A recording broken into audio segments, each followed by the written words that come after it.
Okay, so first of all, let me thank the organizers for having invited me here in this very interesting conference, and also for giving me this last slot of the morning of the last day that is somehow prestigious, but also risky. So I promise that I will do my best in order to keep you alive up to the lunch time. Okay, so of course I am going back to experimental things. I am experimentalist, and my group is a group of experimentalists.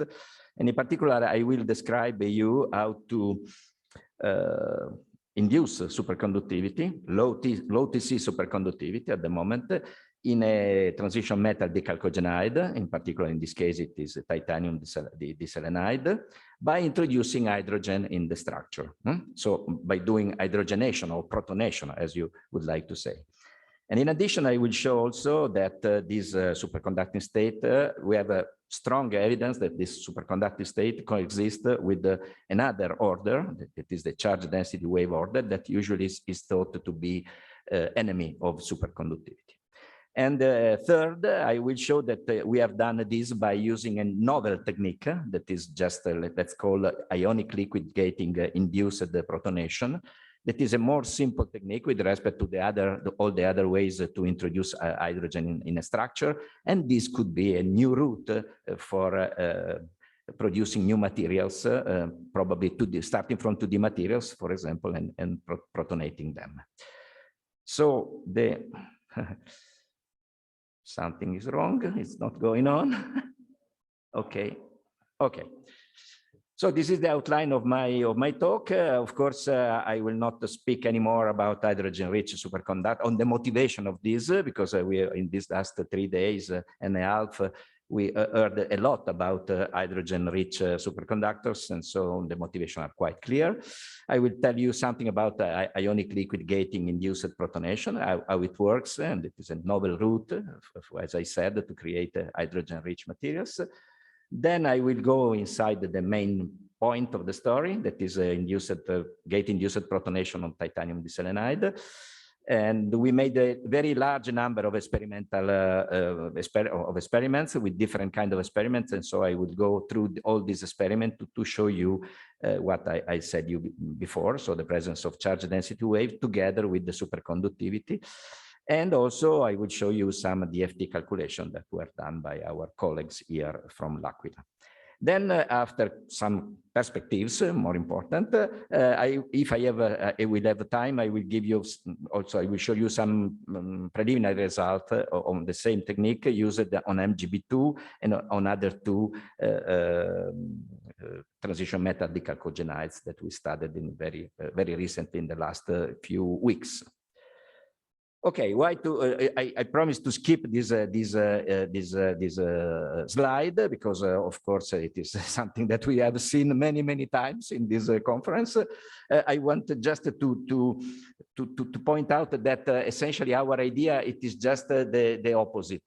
Some of these high pressure guys said during this conference that they would like to move now from high pressures to reduce the pressure, maybe reduce also the critical temperature, going in the direction to have some material that can be used in practical applications. So we, in some sense, decided to try to do the opposite, start from hydrogen-rich materials and at stable at ambient pressure, and go to try to find how to increase the critical temperature, eventually applying some moderate pressure eventually. So this is just our point, just the opposite route that we heard in the previous days. Okay, so ionic gating technique, it is something that is already well known. Also Matteo and Justin two days ago discussed this. So the idea is very simple, in principle, to overcome the limits of the standard solid gate FET technique that has some limitations both in the maximum field that you can reach and in the maximum carrier density that you can induce on the surface of the material. The idea is just to incorporate an electrochemical cell into the FET, the FET geometry. And so replacing the solid insulator, the solid gate insulator, by an ionic medium that could be an ionic liquid or also a polymer electrolyte solution. The working principle is very simple. When you apply voltage between the gate electrode and the material, these ions separate following the field, and so they densely accumulate on the surface of the material, as you can see here in this sketch. And so they form an electric double layer, and this electric double layer since the dimension of these electric double layers are very small at the nanoscale, these act as a very high capacitance capacitor.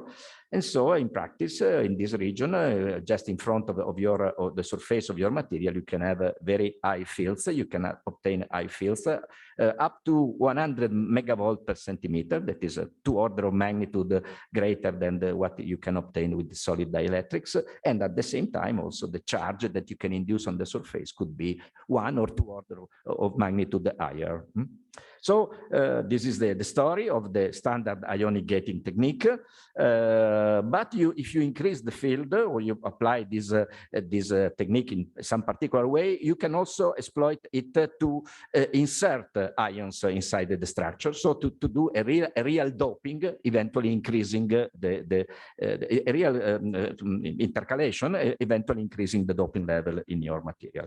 We have more than 10 years of experience on this, and we did this ionic gating on very many different materials, from standard metals like gold to graphite to graphene to standard superconductors as niobium nitride to MOS2, so transition metal dichalcogenides, even on diamond, boron doped diamond. So this is something that we can do, but the story is different here. The story is just a protonation. And so use this ionic liquid to do gating-induced protonation. The idea starts from 2017 with this paper of this group of Lu and co-workers that used this technique for controlling the stoichiometry of 3 different oxides, essentially. So there are strontium cobalt oxide that can exist in a stable form, in a form rich of oxygen, in a form poor of oxygen, and in a mixed form with oxygen and hydrogen. So they controlled the oxygen content just applying negative biases, like in this first example here, and this is something that is somehow standard. So they control the amount of oxygen vacancies, and this is well known as a standard behavior, well established in literature. But when they apply positive bias, something different appeared, because if you go with voltages in excess of the hydrolysis potential of the water, since the water is always contained in these ionic liquids, because they are hygroscopic, and so they want to have water inside, you are able at the proper potential to split the water into ions, H plus ions and OH minus ions, and the field itself that is very high can drive the hydrogen plus ions into the crystal lattice. And in this case, you dope with hydrogen in a very simple electrochemical way. And they were able to do this. And the most important thing is that the effect in some cases, not in all the cases, but in some cases is non-volatile and reversible. And so they were able to show a change, for example, in the magnetic properties and in the optical properties of these three oxide, just by controlling the stoichiometry of oxygen and eventually introducing hydrogen in the structure. This is the first example of this protonation, gating-induced protonation. Then more recently, a Chinese group made this paper that is a very short and very simple paper, but it is concerning layered materials. So it is interesting because in 2019 they used this technique for addressing the superconductivity in some different materials, iron selenide, zirconium nitrogen chloride, bismuth 2, selenium 3, tantalum sulfur 2. So some different materials where they did a very fast experiment, just looking at the magnetic susceptibility and eventually controlling only in one case the hydrogen content by nuclear magnetic resonance. So this is the mainframe. We started from this paper. It was a suggestion in a meeting of Gianni Profeta. And so we said, okay, let's try. We can do this. In the meanwhile, just this year appeared another paper that is somehow interesting in this story of protonation. That is a paper where it is the same group as before that concentrated on iron selenide and was able to show that by applying this protonation and for longer times, here you have the TC as function of the protonation time, and they were able to show that there are step increases in TC as function of the protonation time, step increases from 10 Kelvin up to 45 Kelvin at the increase of the time. And you see also there are some regions, some intervals, time intervals where two transition at two different temperatures coexist. And so there are some regions in which these curves are biphasic, essentially. The material show two different critical temperatures.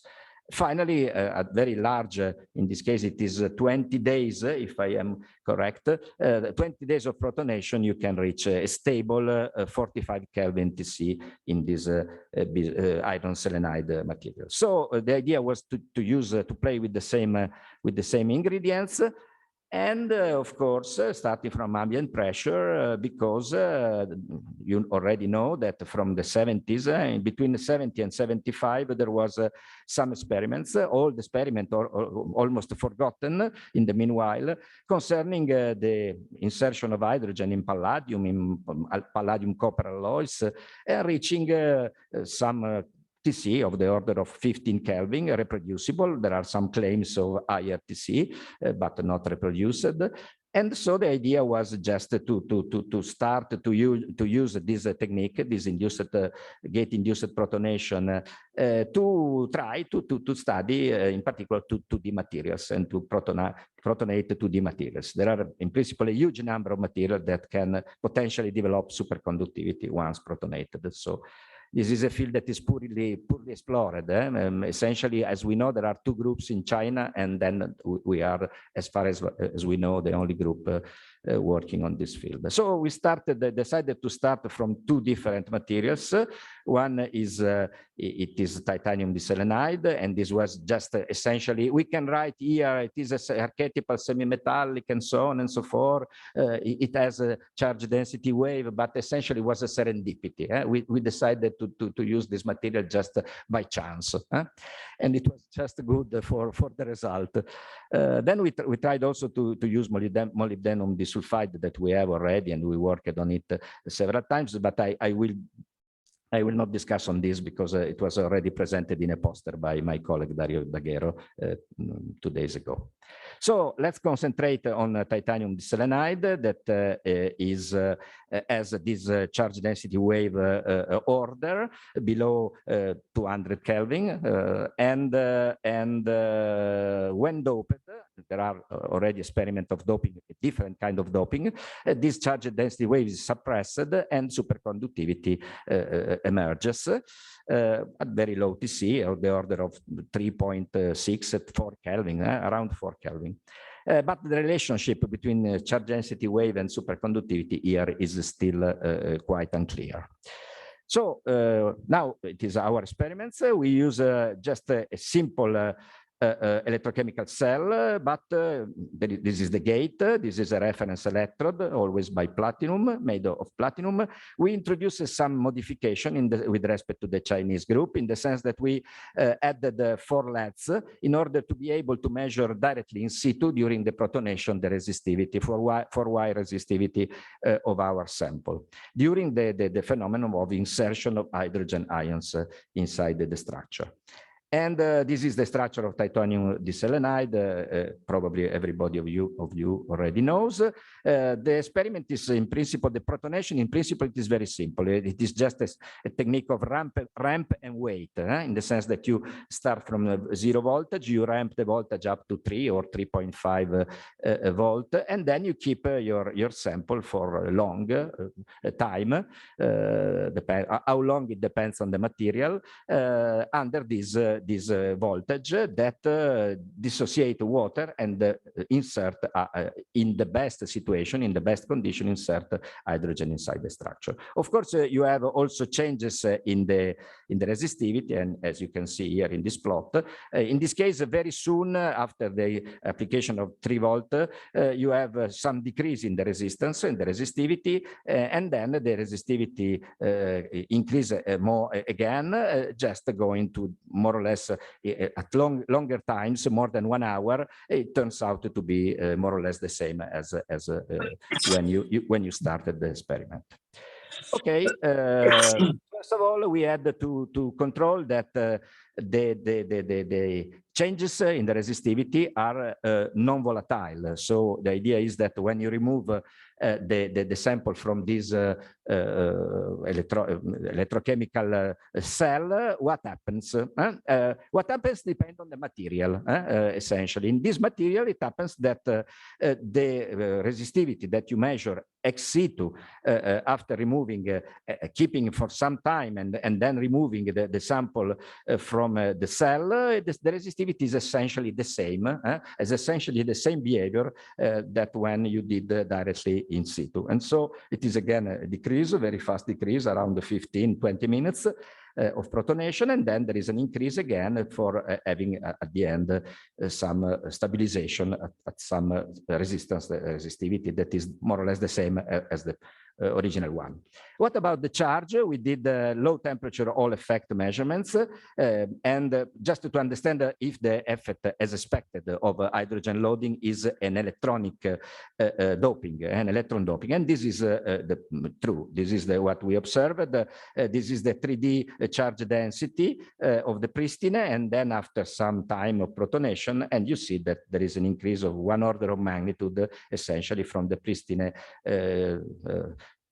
density of charge carriers and after some at least 1 hour of protonation. And so this is just an electron doping as expected. We did, of course, analysis also on the structure of the samples, and we did this by exploiting the fact that the effect is non-volatile. We can take these crystals and send to other groups, and in particular, we sent this crystal to Pisa, and they made very fine analysis of the crystal structure by X-ray diffraction. And here you see the results. The pristine is the black one. The colored are for increasing times and increasing protonation times. And you see that essentially the crystal remains in the 1T structure. So we have the proof that this protonation doesn't change the structure, keep the crystal in the original 1T structure. And there is only a small increase, you can see here, of the cell volume that is comparable to what happens in copper doped titanium diselenate. So, but the point is how many hydrogen is inside. This is a very important point also for driving calculations, DFT calculations. So we sent again a mosaic of several single crystals to our colleagues in Pavia, in University of Pavia, and they are expert of nuclear magnetic resonance experiments, and so they did this 1H NMR spectra. By using a magnetic field applied in plane with the 35 kilohertz, and essentially they observed a single peak in 1H NMR at low temperature, and so this means that there is a uniform electronic environment for the absorbed hydrogen. At higher temperature, at room temperature, the peaks, being frank, telling the truth, become 2. Maybe part of the hydrogen could be somehow become highly mobile after the charge density wave melting. But the most important point here is that by using this the fit of this peak, 1H NMR peak, they were able, of course, by comparing with some reference sample, to determine the doping in hydrogen in this case. And this doping, it is 2 plus minus 0.4. So it is a huge hydrogen content, a huge hydrogen intake inside these crystals. With this information, we continued to do experiments, in particular interested in what happens to the phonons of this material. We did Raman spectroscopy of the pristine and protonated samples. So you have here two examples. One, the black is the pristine, the red is the protonated. Essentially, once again, the main peaks that are these two main peaks here and here that belong to the EG and A1G peaks remain essentially the same in the protonated sample. Essentially the structure, it is remain 1T, and this is a confirmation of the X-ray RD measurements. There are no peaks of the ionic liquid are observed, and this is also confirmed by XPS measurements that I have no time to show, but we did with great detail. So no ionic liquid enter in the structure. At least in this material. There is a small softening of the main two peaks that is compatible with some electron doping due to the hydrogen, as we have shown just a moment before. And in addition, two additional peaks appear here and here. So these two additional peaks appear only when the sample is protonated. And so they are growing due to the intercalation of hydrogen. I have no time also to go into details, but these two peaks are almost perfectly reproduced by a DFT calculation if the hydrogen stays in between the two selenium atoms in a sort of bridge position between the two selenium atoms. But this will be observed also later. In addition, finally, a broad peak appears around 2700 centimeters to the -1, and this could be a peak due to the molecular hydrogen that can enter in the structure, also as calculation, DFT calculation have confirmed or observed. Okay, what about superconductivity and electric transport? So we did these resistivity measurements in many different samples with different times of protonation.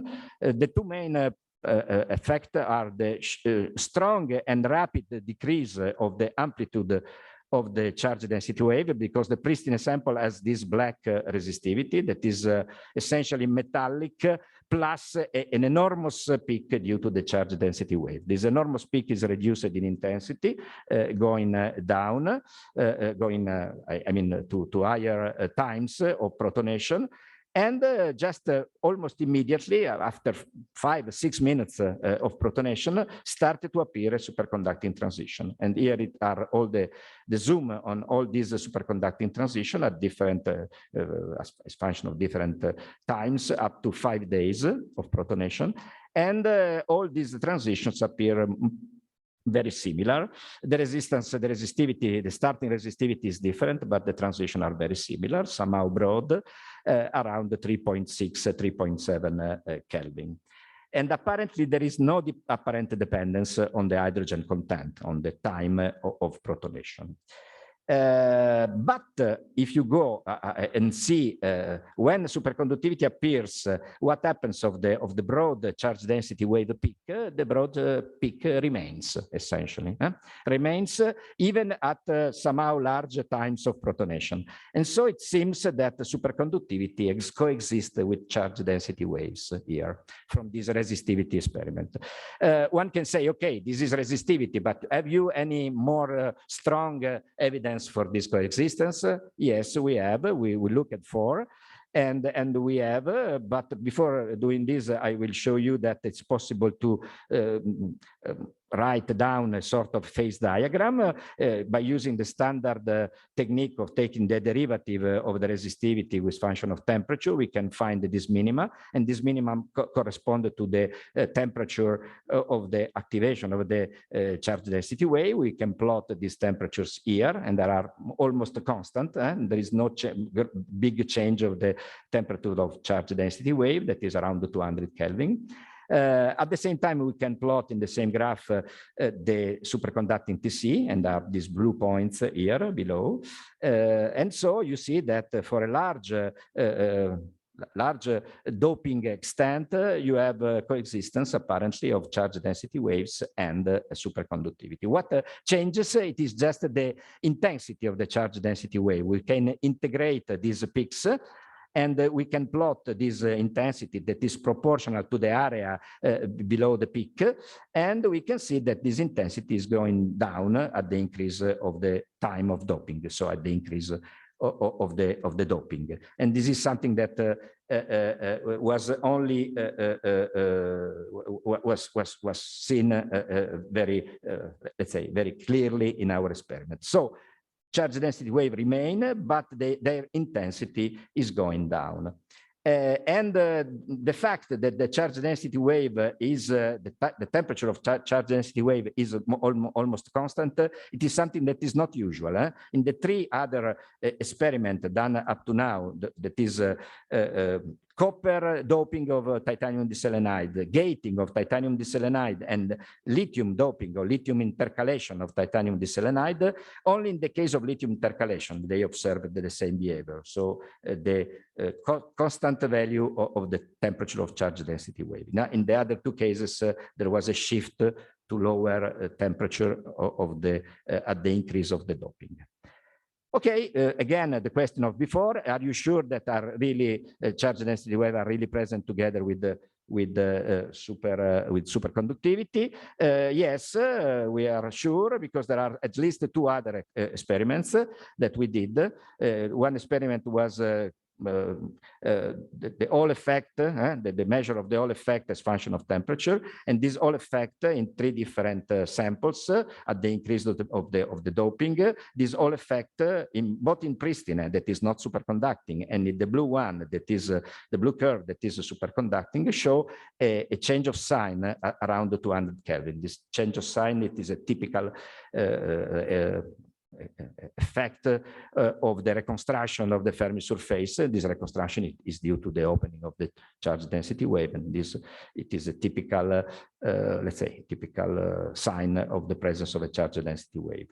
And the second measure that we can use for showing this, it is just this deviation again in NMR spectra. There is a deviation around 180 Kelvin, 180 Kelvin from the expected flat temperature dependency of the lattice relaxation rate. And this deviation and this downturn, it is again another typical effect expected when you open a charge density wave. So that we have at least 3 different signatures of the coexistence of charge density wave in the superconducting samples. Concerning the superconducting state, I can go very fast here. We did all what we can do. So we did magnetic field dependency of the transitions with some reproducibility in different cases, many different samples. We, of course, the transition is suppressed by the presence of the magnetic field, and so this is just something that is very clear. From this magnetic field dependency of the resistive transition, we could also analyze this data by plotting the resistivity in a logarithmic scale, in a semi-logarithmic scale at function 1 over the temperature. And these curves, of course, can be appear linear and at the different magnetic fields. And so this means that the transition scales, the resistive transition scales exponentially with the inverse temperature. And so this means that we have some information on the vortex motion that is appear to be thermally activated flux flow. Of course, we did bulk superconductivity and Meissner state measurements, in the sense that we made the magnetization measurements. You see here the magnetization as function of temperature, and here the same magnetization as function of the field. And okay, TiSe is practically exactly the same as in the resistive transition. And from the magnetization as function of magnetic field, we were able to estimate, at least estimate the AC1 and AC2 fields that are respectively of the order of 1.5 millitesla and 150 millitesla for AC2. So we have a full proof of the experiment of the superconductivity in this material.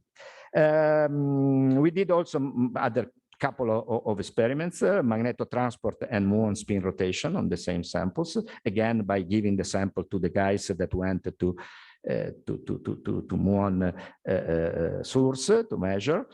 For magnetotransport, you have here a plot of the upper critical field as function of T, and compared to what obtained in the previous experiment of copper doped and ion gated titanium diselenide.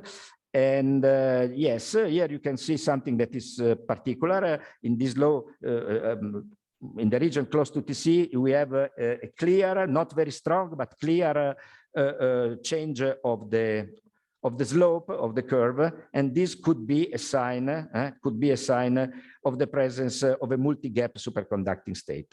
Here you can see such kind of, but it is just a suggestion.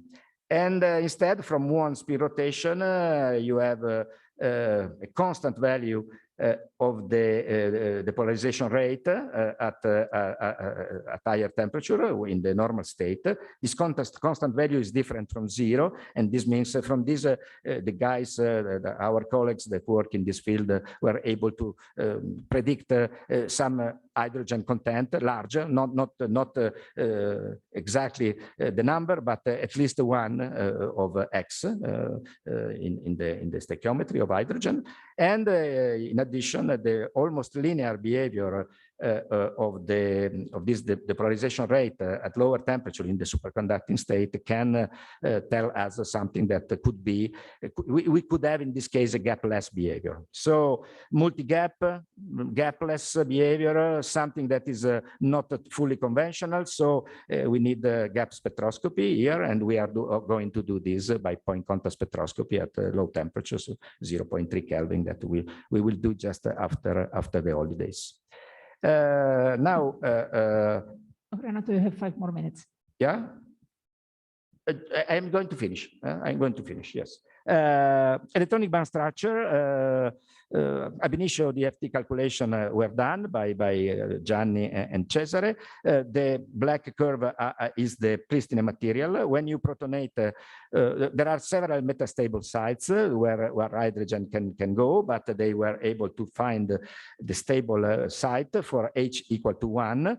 And for minus than 1, for X minus than 1, the more stable site is just this bridge position between the two selenium atoms. And this position lower this position of the hydrogen produce a lowering of the titanium DZ band. And result in a Fermi surface that is very similar to the superconducting niobium diselenide, for example. And so it is our explanation at the moment, preliminary explanation for the superconductivity. When X is greater than 1, there are other metastable positions, but and even molecules can enter into the structure, but the titanium DZ lower band is lowered even farther in this case, giving essentially an insulating material. And so too much, a right number of hydrogen produce conductivity and superconductivity, too much hydrogen produce, again, insulating behavior. And of course, in our sample, there is a mixing of all these things. And so the sample is quite far to be homogeneous. This is quite clear. There are some conclusions and perspectives, but this is not so important. I would like just to tell you one thing more, that this is very important, in my opinion. When you are thinking to introducing something, even small like as hydrogen into the structure, you have not only one effect. You have many different effects. For example, you have electron doping, you have electronic structure modification if there is bonding of the hydrogen ions. This is quite trivial, but you have also phonon spectrum modifications. Eventually, you can have an increase of disorder, and this is very important. You can insert helium-2 molecules and hydrogen-2, sorry, molecules, and so especially in the van der Waals gap. And you can even insert not hydrogen, but the other ionic liquid, the other cation that you have in the ionic liquid. And this is just different possibilities that can appear in an experiment of this kind. They can appear together in some conditions. And so this is just to slow down the optimism. It is not always happens what we were lucky to see in titanium diselenide, but very often, like in our experiments, happens something quite different. Instead of increasing the conductivity, we increase the resistivity of the material, and no sign of superconductivity is present. And so it is just not trivial. Of course, life is not trivial, but the tool, it seems to me important. In a simple way, you can introduce eventually hydrogen if the material allows you to do this. Thank you for your attention.